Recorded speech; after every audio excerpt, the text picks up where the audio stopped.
Next, example number 9, દાખલા number 9. The balance sheet of company as on 31st March 2002 prepared on historical cost method is given below. તારીખ 31/3/2002 રોજ રોજનું એક કંપનીનું પાકું સર્વૈયું કે જે ઐતિહાસિક પડતર પદ્ધતિ પ્રમાણે તૈયાર કરેલું છે તે નીચે તમને આપવામાં આવેલું છે. Balance sheet, share capital 7 lakh rupees, fix asset 56,000 rupees, stock 14,000 rupees. સ્થિર મિલકતો તમને 56,000ની આપેલી છે, સ્ટોક 14,000નો આપેલો છે. The fixed asset shown in the above balance sheet were purchased on 31st March 2002. ઉપર તમને જે કાયમી મિલકત બતાવેલી છે તે 31/3/2002 રોજ ખરીદવામાં આવી હતી.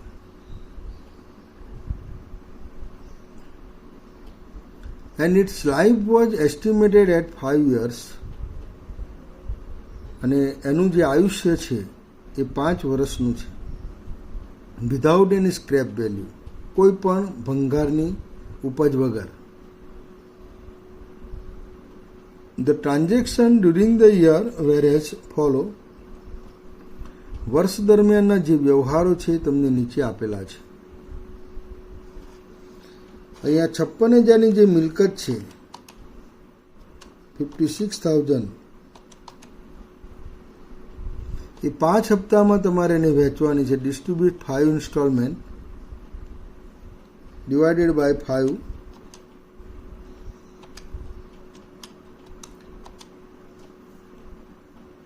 દર વર્ષે એનો ઘસારો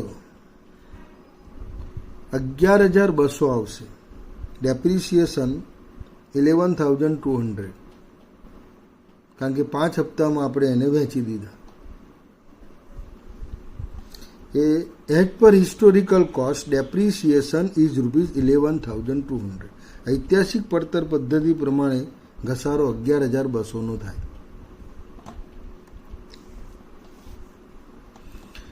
સેલ્સ 1,12,000, વેચાણ 1,12,000નું આપેલું છે. પરચેજ ખરીદી એઝ પર હિસ્ટોરિકલ કોસ્ટ 35,000. ઐતિહાસિક પડતર પદ્ધતિ પ્રમાણે ખરીદી તમને 35,000ની આપેલી છે. Closing stock as per historical cost ઐતિહાસિક પડતર પદ્ધતિ પ્રમાણે 9,800, 9,800 રૂપિયા. એઝ પર રિપ્લેસમેન્ટ કોસ્ટ પુનઃસ્થાપના પડતર પદ્ધતિ પ્રમાણે ક્લોઝિંગ સ્ટોક 11,760, 11,760. કોઈ પણ આંકડો તમારે અંદર સુધારવાનો હોય તો પીડીએફમાં સુધારી લેજો. Cost of sales as per replacement cost પુનઃસ્થાપના પડતર પદ્ધતિ પ્રમાણે વેચાણની પડતર 49,000. હવે હિસ્ટોરિકલ કોસ્ટ પ્રમાણે as per historical cost of sales વેચાણની પડતર is equal opening stock from balance sheet 14,000 plus purchase 35,000 minus closing stock as per historical cost 9,800, એટલે 39,200 cost of sales as per historical cost.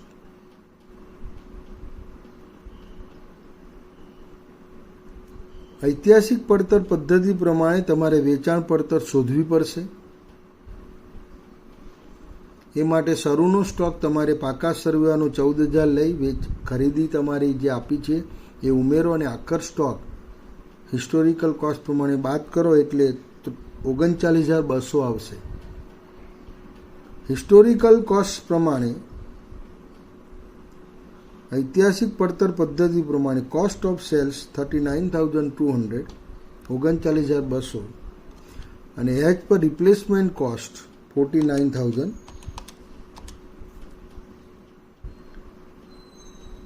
9,800 9,800નો એ ધારક નફો છે. 9,800 એ જે નફો છે એ ધારક નફો કહેવાય. એની ગણતરી આપણે પછી કરીશું. બેલેન્સ શીટમાં તમારે એને બતાવવાનું રહેશે. It is estimated that the replacement cost of fixed asset as on 31st March 2003 was ₹67,200. એવો અંદાજ છે કે પુનઃસ્થાપના પડતર પદ્ધતિ પ્રમાણે સ્થિર મિલકતની કિંમત 31/3/2003ના રોજ 67,200 હતી. 31/3/2003ના રોજ સ્થિર મિલકતની કિંમત 67,200 છે. તો ડેપ્રિસિએશન સ્ટ્રેટ લાઇન મેથડ સીધી લીટીની પદ્ધતિ આની ઉપર પણ તમારે ગણવાનું છે. 67,200 આ મિલકત 67,200ની 2002ની અંદર જ પેલી મિલકત ખરીદી છે એ રીતે જ ગણવાની છે. 67,200 / 5 એટલે એનો ઘસારો આવશે ₹13,440. From the details given above, prepare profit and loss statement on the basis of historical cost method. ઐતિહાસિક પડતર પદ્ધતિ પ્રમાણે નફા નુકસાન ખાતું તૈયાર કરો. રિપ્લેસમેન્ટ કોસ્ટ મેથડ પુનઃસ્થાપના પદ્ધતિ પ્રમાણે નફા નુકસાન ખાતું તૈયાર કરો. And also prepare A balance sheet with comparative figure of both method. બંને પદ્ધતિ પ્રમાણે તમારે જે બેલેન્સ શીટ તૈયાર કરવાનું છે એ સરખામણીની દ્રષ્ટિએ તૈયાર કરવાનું. કમ્પેરેટિવ ફિગર સરખામણી બતાવતા આંકડાઓ તમારે બેલેન્સ શીટમાં બતાવવાના છે અને એ રીતે પાકું સરવૈયું તૈયાર કરવાનું છે. હિસ્ટોરિકલ મેથડ પ્રમાણે જે કેલ્ક્યુલેશન છે ઇઝી છે. એટલે પહેલાં હિસ્ટોરિકલ કોસ્ટ તમને બતાવી દઉં અને એનો પ્રોફિટ બતાવી દઉં. Statement of profit and loss for the year ending 31st March 2003 as per historical cost. ઐતિહાસિક પડતર પદ્ધતિ પ્રમાણે જે નફાનું પત્રક બનાવીએ છીએ તમને બધાને આવડે છે, એમાં કોઈ ચેન્જ કરવાનો નથી. ફર્સ્ટ સેલ્સ 1,12,000 1,12,000નું વેચાણ આપેલું છે. Less cost of goods sold વેચેલા માલની પડતર મેં તમને હમણાં જ કહી હતી કે 39,200. વેચેલા માલની પડતર as per historical cost. Opening stock 14,000 14,000 plus purchase ખરીદી 35,000 49,000 minus closing stock as per historical cost 9,800. Cost of goods 39,200 as per historical cost. વેચાણમાંથી વેચેલા માલની પડતર બાદ કરવાની છે. We arrived a gross profit 72,800. આપણને 72,800 કાચો નફો મળ્યો. લેસ ડેપ્રિસિએશન ઘસારો તમારે બાદ કરવાનો છે. બેલેન્સ શીટની અંદર જે કાયમી એસેટ આપેલી છે given in the balance sheet fix asset value ₹56,000 56,000ની કિંમત છે. ડિવાઇડેડ બાય 5 5 વર્ષ વડે ભાગો એટલે 1 years ડેપ્રિસિએશન અરાઇવડ 11,200, 11,200નો આપણને ઘસારો મળશે, એ બાદ કરવાનો છે. એટલે we get net profit as per historical cost. ઐતિહાસિક પડતર પદ્ધતિ પ્રમાણે આપણને નફો મળશે 61,600. નેક્સ્ટ આપણે જે સ્ટેટમેન્ટ બનાવવાનું છે પ્રોફિટ એન્ડ લોસ અકાઉન્ટ, એ એઝ પર રિપ્લેસમેન્ટ કોસ્ટ પુનઃસ્થાપના પદ્ધતિ પ્રમાણે બનાવવાનું છે. તો એ માટે કેટલું કેલ્ક્યુલેશન તમારે કરવાનું છે, એ કેલ્ક્યુલેશન પહેલાં જોઈ લઈએ એટલે દાખલો ગણવામાં વાંધો ના આવે. પહેલું કેલ્ક્યુલેશન મેં તમને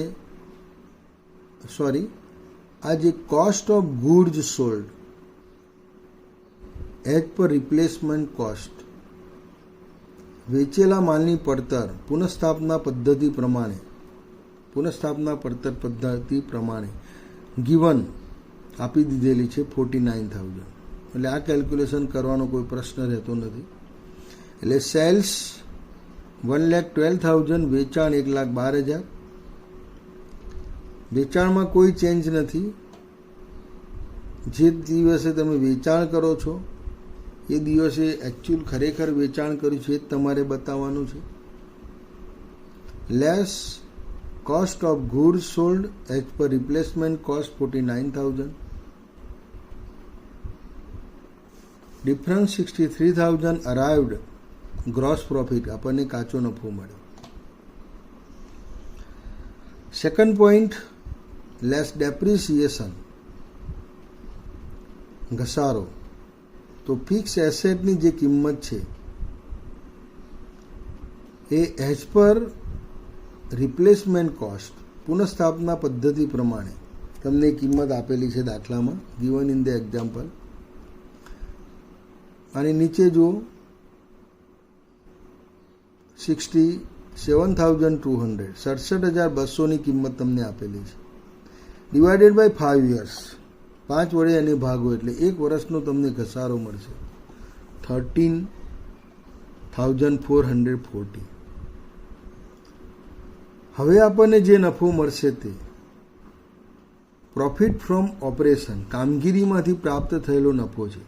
ધંધો જે કામ કરે છે, જે પ્રવૃત્તિ કરે છે એને આધારે આપણને જે નફો પ્રાપ્ત થયો તે 49,560 રૂપિયા છે, 49,560 રૂપીસ.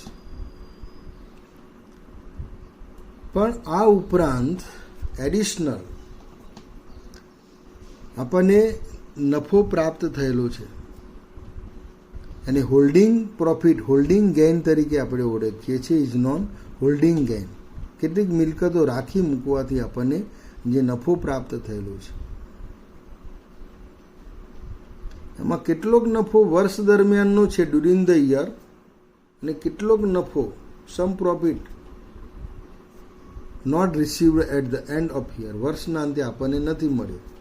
કેટલોક મળી ગયો છે, કેટલોક નથી મળ્યો. First, holding gain during the year for use fix asset. મિલકતનો તમે ઉપયોગ કર્યો તો એનો જે ડેપ્રિસિએશન છે, ઘસારો, એઝ પર રિપ્લેસમેન્ટ કોસ્ટ પુનઃસ્થાપના પદ્ધતિ પ્રમાણેનો ઘસારો, and as per historical cost ઐતિહાસિક પડતર પદ્ધતિ પ્રમાણેનો ઘસારો. ટૂંકમાં નવી મિલકત અને જૂની મિલકત.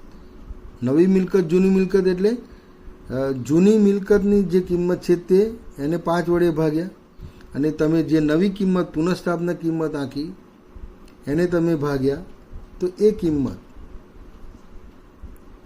એને આધારે જે નફો પ્રાપ્ત થાય એ બંનેની તમારે કમ્પેર કરવાની છે, સરખામણી કરવાની છે. સરખામણી કરતાં જે નફો તમને પ્રાપ્ત થયો એ હોલ્ડિંગ ગેઇન છે.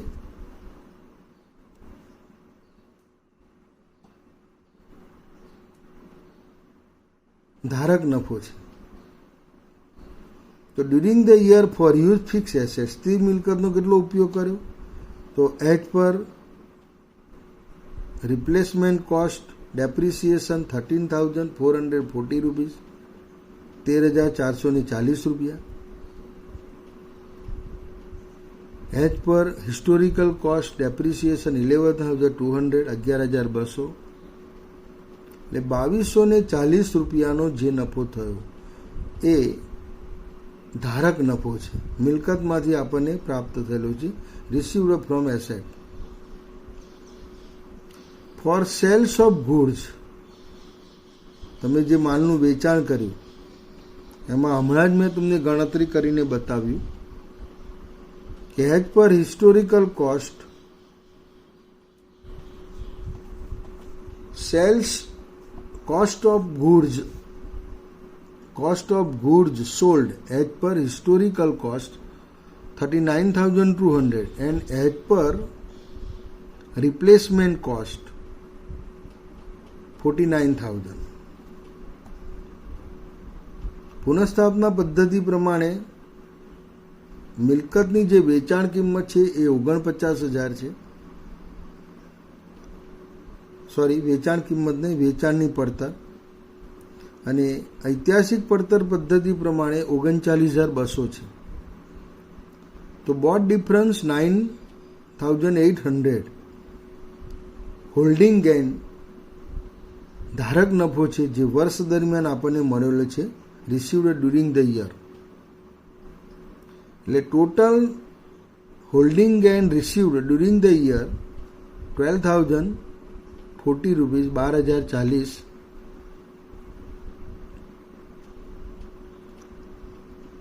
હવે second holding gain which not received at the end of year, વર્ષના અંતે તમને જે નફો નથી મળ્યો તે. તો ફિક્સ એસેટ, સ્થિર મિલકત. સ્થિર મિલકત boat difference. Boat difference means as per replacement cost asset price 67,200 and as per historical cost ઐતિહાસિક પડતર પદ્ધતિ પ્રમાણે 56,000 minus 56,000. Difference total holding profit, કુલ ધારક નફો. જૂની પદ્ધતિ પ્રમાણે, ઐતિહાસિક પડતર પદ્ધતિ પ્રમાણે મિલકતની કિંમત અને પુનઃસ્થાપના પદ્ધતિ પ્રમાણે મિલકતની કિંમત બંનેની સરખામણી કરવાની છે, એટલે તમને કુલ ધારક નફો મળે. અને એ કુલ ધારક નફામાંથી total holding profit minus depreciation difference holding profit, ઘસારો તમે જે સરખામણી કરી એનો જે તફાવત આવ્યો એ નફો તમારે અહીંથી બાદ કરવાનો છે.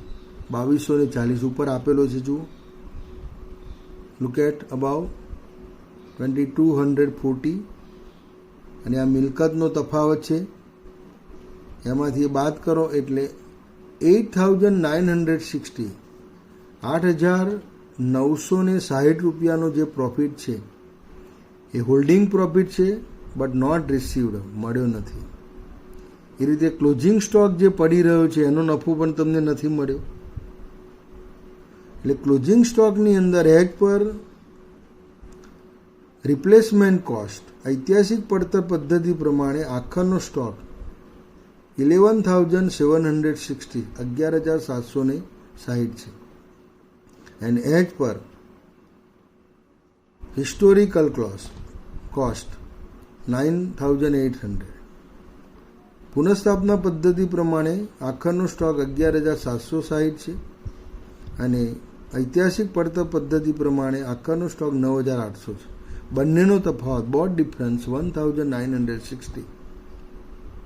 Holding profit but not received, કારણ કે સ્ટોક હજુ વેચાયો નથી.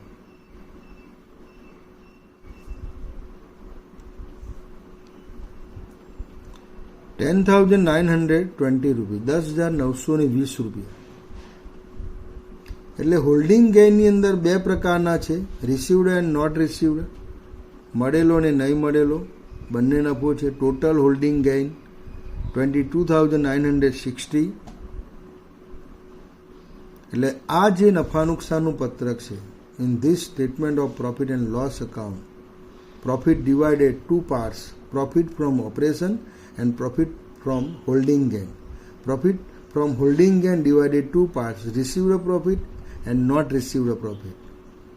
આ પત્રકની અંદર નફો બે ભાગમાં બતાવેલો છે. કામગીરીમાંથી ઉદ્ભવતો નફો, ધારક નફો. ધારક નફાના બે ભાગ છે, વર્ષ દરમિયાન મળેલો નફો અને વર્ષ દરમિયાન નહીં મળેલો નફો. એટલે ટોટલ પ્રોફિટ ફ્રોમ ઓપરેશન, કામગીરીમાંથી જે નફો પ્રાપ્ત થયેલો છે તે, પ્લસ ધારક નફો, ટોટલ 75,520, 75,520 રૂપિયાનો નફો એ એજ પર રિપ્લેસમેન્ટ કોસ્ટ, ઐતિહાસિક પડતર પદ્ધતિ પ્રમાણેનો છે. એટલે બંને પદ્ધતિમાં જે નફા નુકસાન ખાતું આપણે બનાવીએ છીએ આ રીતે તમારે બતાવવાનું છે. કેલ્ક્યુલેશન મેં કેટલું અહીંયા આપેલું છે. Assets, historical cost, replacement cost, holding profit. Fix asset total historical cost 56,000, replacement cost 67,200, holding profit total 11,200. 11,200નો કુલ ધારક નફો છે. એને આપણે બે ભાગમાં વહેંચેલો છે.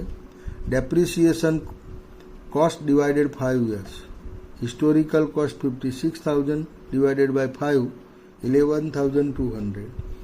Replacement cost 67,200 divided by 5, 13,440. What difference, બંનેનો તફાવત 2,240. હોલ્ડિંગ પ્રોફિટ રિસીવ્ડ, વર્ષ દરમિયાન ઉપયોગ કરવાને કારણે આપણને પ્રાપ્ત થયેલો છે. 2,240 during the year holding profit after depreciated price, ઘસારા બાદ કિંમત. બોટ ડિફરન્સ, આ બંને મિલકતો પડી રહી છે અને બંનેનો જે તફાવત છે બોટ ડિફરન્સ, એ નફો પણ પડી રહ્યો છે 8,960. એટલે એ નોટ રિસીવ્ડ હોલ્ડિંગ પ્રોફિટ. બીજો ક્લોઝિંગ સ્ટોક પડી રહ્યો છે, closing stock not received holding profit, નહીં મળેલો નફો છે. Historical cost 9,800, replacement cost 11,760, 11,760. Both difference 1,960, 1,960 રૂપિયાનો જે નફો છે આખર સ્ટોકમાં પડી રહ્યો છે, મળ્યો નથી. એટલે અહીંયા નફાના બે ભાગ કરેલા છે, 22,40, પછી નીચે 8,960 અને 19,60. અને વેચાણ પડતરની ગણતરી મેં આગળ તમને સમજાવી દીધી. વેચાણ પડતર પદ્ધતિ એ આની અંદર આવી જાય છે. ફોર સેલ્સ ઓફ ગુડ્સ, માલની જે વેચાણ છે એની જે પડતર છે એ પડતરનો જે નફો છે. ફોર સેલ્સ ઓફ ગુડ્સ, માલના વેચાણમાંથી તમને જે મળેલો છે એની જે પડતર છે 49,000 માઇનસ 39,200, 49,000, 39,200. આ નફો તમને મળેલો નફો છે કારણ કે તમે વેચાણ કરી દીધેલું છે. એની પડતર કિંમત આપેલી છે, ગિવન કોસ્ટ પ્રાઇસ, એનું વેચાણ થઈ ગયેલું છે. હવે બેલેન્સ શીટની અંદર આપણે આ વિગતો બતાવવાની છે. Balance sheet as on 31 March 2003, 31/3/2003ના રોજનું પાકું સરવૈયું. Assuming all purchase and sales for cash, એવી ધારણા કરવાની છે કે બધું જ વેચાણ અને ખરીદી એ રોકડમાં છે. Share capital there is no change. Historical cost, replacement cost, reserve and surplus, અનામત અને વધારો as per historical cost. Profit from balance sheet from statement of profit and loss account, નફા નુકસાનનું જે પત્રક છે તે 61,600, 61,600. ઓપરેટિંગ પ્રોફિટ, કામગીરીમાંથી પ્રાપ્ત થતો નફો એઝ પર રિપ્લેસમેન્ટ કોસ્ટ, પુનઃસ્થાપના પડતર પદ્ધતિ પ્રમાણે. નફા નુકસાન ખાતું તમે જોશો તો તમને 49,560 આપેલો છે. હોલ્ડિંગ ગેઇન ધારક નફો 22,960 એ પણ replacement cost as per replacement cost profit and loss account એની અંદર એ નફો આપેલો છે. Historical cost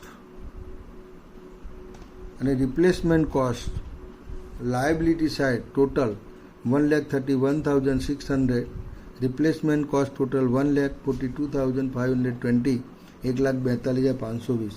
fix asset historical cost replacement cost minus depreciation historical cost replacement cost. સ્થિર મિલકતો 56,000 એ ઐતિહાસિક પડતર પદ્ધતિ પ્રમાણે છે. એમાંથી સીધી લીટીની પદ્ધતિ 11,200નો ઘસારો બાદ કરેલો છે. એ રીતે પુનઃસ્થાપના પદ્ધતિ પ્રમાણે મિલકતની કિંમત 67,200 છે. એમાંથી ઘસારો 13,440 બાદ કરેલો છે. આફ્ટર ડેપ્રિસિએટેડ પ્રાઇસ ઘસારા બાદ કિંમત 44,800, 53,760. કરંટ એસેટ ચાલુ મિલકતો સ્ટોક હિસ્ટોરિકલ કોસ્ટ ઐતિહાસિક પડતર પદ્ધતિ પ્રમાણે 9,800, 9,800. Replacement cost 11,760, 11,760. Cash sales cash રોકડ કેવી રીતે ગણી તે સેલ્સ, કારણ કે જૂના પાકા સર્વેમાં બેલેન્સ શીટની અંદર કેશ આપેલી નથી. Cash not given in the balance sheet. Cash sales 1,12,000, વેચાણ 1,12,000 અને ખરીદી તમે કરેલી છે પરચેઝ 35,000. આની અંદર કોઈ ફેરફાર નથી. હિસ્ટોરિકલ કોસ્ટ અને રિપ્લેસમેન્ટ કોસ્ટ બંનેમાં વેચાણ અને ખરીદી ખરેખર જે કિંમત ચૂકવી છે જ તમારે બતાવવાની છે. Actual cash received and actual cash gone એ તમારે બતાવવાનું છે. ખરેખર રોકડ તમને જે મળી છે તે અને ખરેખર તમે રોકડ ચૂકવી છે તે. તો 1,12,000માંથી 35,000ની ખરીદી બાદ કરો એટલે 77,000 એ રોકડ છે. ટોટલ 1,31,600, 1,42,520, 1,42,520. આમ આ રીતે હિસ્ટોરિકલ કોસ્ટ અને પુનઃસ્થાપના પડતર પદ્ધતિ પ્રમાણે રિપ્લેસમેન્ટ કોસ્ટ પદ્ધતિ પ્રમાણે તમારે હિસાબો તૈયાર કરવાના છે. એની સમજૂતી કેટલીક તમને અહીંયા આપેલી છે એ વાંચી લેવાની, કારણ કે મેં તમને સમજાવી દીધું છે આ બધી જ બાબત.